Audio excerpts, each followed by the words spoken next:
Assalamualaikum warahmatullahi wabarakatuh. Detik demi detik, menit demi menit, dan juga jam ke jam yang kita lalui dalam setiap kehidupan kita, kadang kita tidak mengetahui apakah itu hal-hal yang merugikan atau tidak. Nah, ternyata dalam Al-Quran dan juga Allah Subhanahu wa Ta'ala melalui Rasulullah Muhammad SAW sudah memberikan jalan kepada kita bagaimana agar tidak merugi. Dan merugi di sini juga bukan berarti walaupun kita banyak uang, harta, dan uang berlimpah, kita bisa tetap menjadi orang-orang yang merugi. Sehingga apapun yang kita lakukan dari pagi sampai siang, berjalan terus mencari kehidupan yang hanya habis untuk biaya kehidupan kita, dan kita merasa sudah melakukan sesuatu padahal kita merugi. Nah, kali ini kita akan belajar dari sebuah bukunya Syekh Ali Jabir yang berjudul Amalan Ringan Paling Menakjubkan. Dalam buku ini ada bab mengenai agar hidup tidak merugi. Jadi kita akan mulai bagaimana caranya agar hidup kita tidak merugi.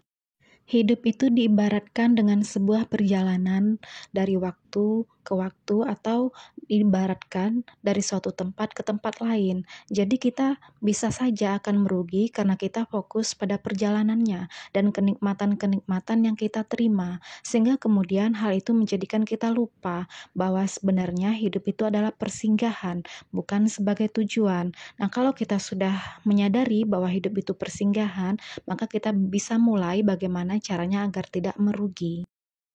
Hal pertama, sebagai sebuah amalan agar kita tidak merugi adalah mendirikan sholat.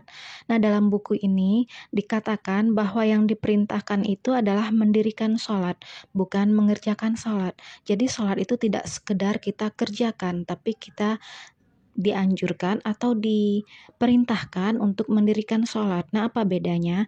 Kalau dikerjakan hanya sekedar kita melaksanakan sholat sudah dikerjakan. Tapi kalau mendirikan itu, pelaksanaan sholat itu benar-benar sesuai dengan tuntunan, yaitu benar dan sempurna. Yang disebut dengan benar dalam mendirikan sholat adalah seluruh gerakannya dan juga pembacaan dalam sholat itu benar, dari mulai takbir sampai salam.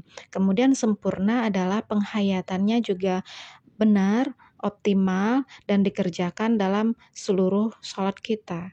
Dan sempurna itu juga penghayatannya baik dan sholat kita disertai dengan kekhusyukan dan keikhlasan dalam mengerjakan sholat. Itu yang disebut dengan sempurna.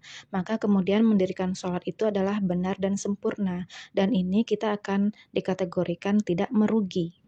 Jadi itu cara yang pertama agar hidup kita tidak merugi, yaitu dengan mendirikan sholat.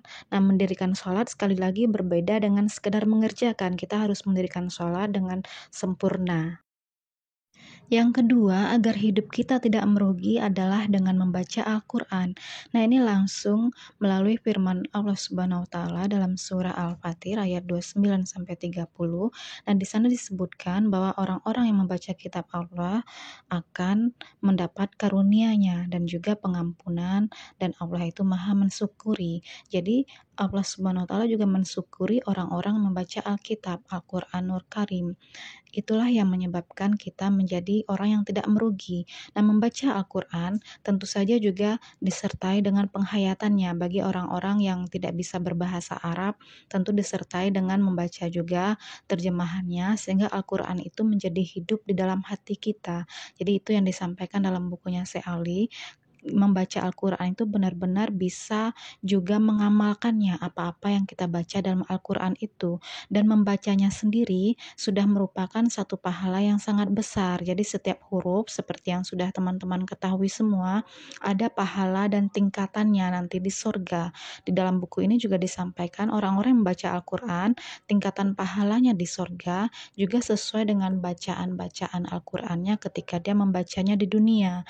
Nah, selain itu, sebagai Allah Maha mensyukuri bagi orang-orang yang senang membaca Al-Quran, maka akan menjadikan Al-Quran yang kita baca itu sebagai jalan kepada kita untuk tidak merugi dalam menempuh kehidupan di dunia yang hanya persinggahan tadi itu. Jadi dengan kehidupan yang memang sulit dalam kehidupan kita yang diartikan sebagai perjuangan, walaupun ada kenikmatan-kenikmatan, tapi itu tetaplah sebagai sebuah perjuangan. Apakah kita bersyukur atau kita menjadi kufur. Nah, Al-Quran salah satunya akan menjadikan kita bersyukur.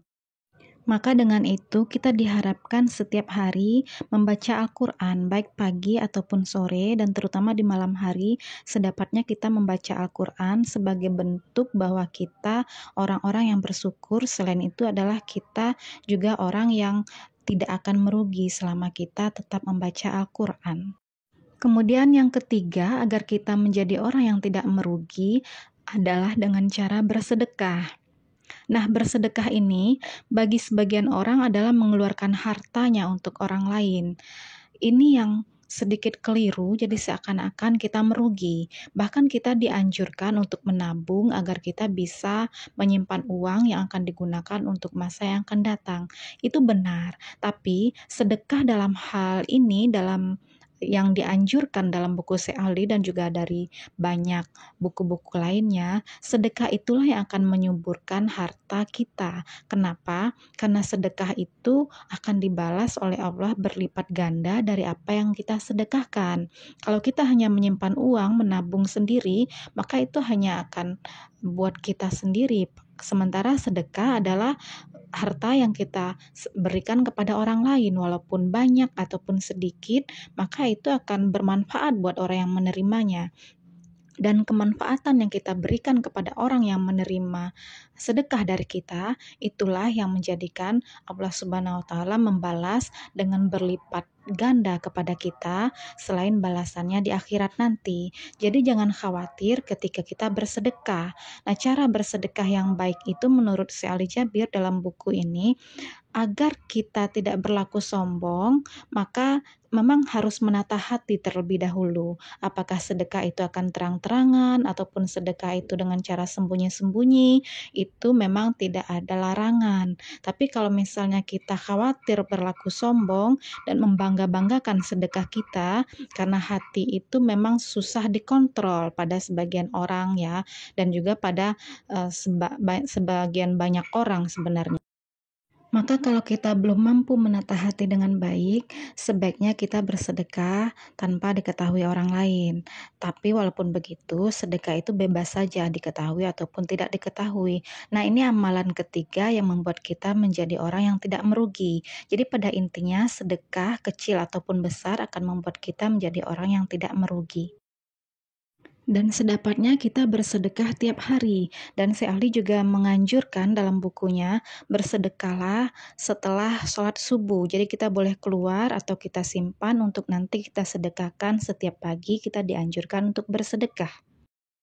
Baik, jadi itu teman-teman, amalan yang akan membuat hidup kita menjadi tidak merugi. Nah, apakah dasar hukum ataupun dalil yang menyatakan dengan 3 amalan itu kita tidak akan merugi?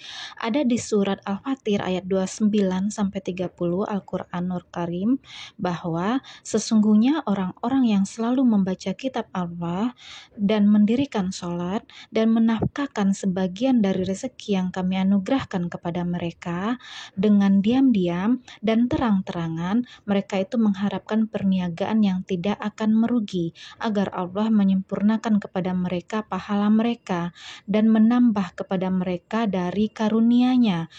Sesungguhnya Allah Maha Pengampun lagi Maha Mensyukuri.